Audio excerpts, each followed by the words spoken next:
the dark.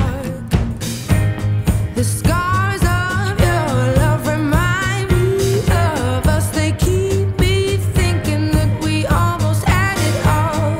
The scars of your love, they leave me breathless. I can't help feeling we could have had it all. In the deep,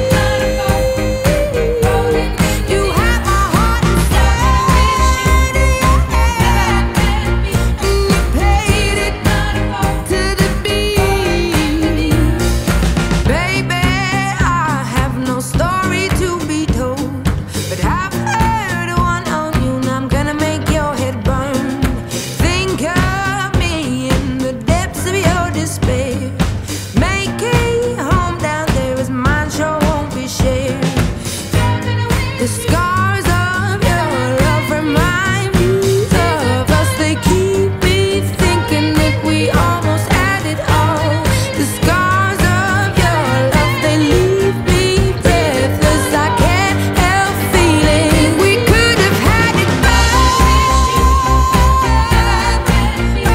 In the deep,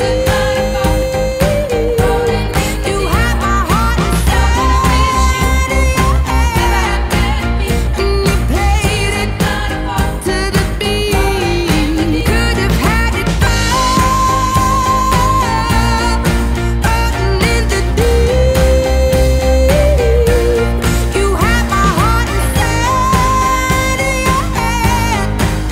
but you played it with a beating.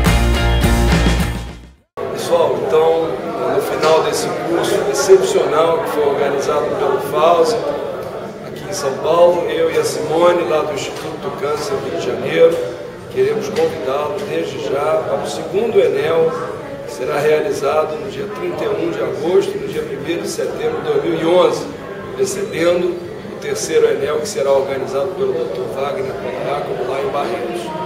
Desde já fica o convite, esperamos conseguir reproduzir pelo menos metade da excelência do curso organizado hoje pelo FAUSE. Metade. Nós vamos fazer, vai ficar lindo.